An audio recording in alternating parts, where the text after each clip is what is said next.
ভাই আমরা কোথায় আছি এখন? ক্যারিফোর্ড, এটা হচ্ছে প্যারিসের কোন জায়গায়? প্যারিসের জায়গাটা লুবলুক। তো আমি জানি না। লুবলুক, লুবলুক, তিস্তা লুবলুক। তিস্তা লুবলুক। ভালো, সেখানে হচ্ছে কাফু ও লাইট খাইতেছি। আচ্ছা, পর্তুগালের এটা গালাও বলে। I have a one question. Okay. আপনি তো ইউরোপের অনেকগুলো দেশে ঘুরছেন, তো আমি একটু ইউরোপের যতগুলো দেশে ঘুরছেন এর সম্পর্কে আমি একটু জানতে চাই, আপনি সবগুলা দেশে ঘোরার মধ্যে কোন দেশটা আপনার জন্য বেস্ট লাগছে, বা ঘুরে ফিরে কিরকম লাগছে, ভালো লাগছে? এখন পর্যন্ত ঘোরার মধ্যে সবচেয়ে বেশি মানে ক্রাউড, ফ্যাসিনেশন, রোমান্টিজম, সবচেয়ে বেশি যে মানে ফিলিংস যে দেশের মধ্যে আসছে সেটা হ্যাঁ, হচ্ছে প্যারিস।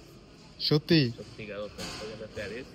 প্যারিসে মানে রাস্তাঘাটে দেখতেছি প্রেম হইতাছে, রোমান্টিক কাপল ঘুরতেছে। আমার এটা আসলে খুব, আমি তো মিস, স্পেশালি আমার ওয়াইফকে খুব মিস করতেছি আসলে। আমি আহ, প্যারিসের মতো ক্রাউডফুল প্লেস দেখি নাই। আর ক্রাউড না শুধু, প্রত্যেকটা কফি শপ, রেস্টুরেন্ট, আর ওদের যে ট্রেডিশন কালচার আমার ভালো লাগতেছিল।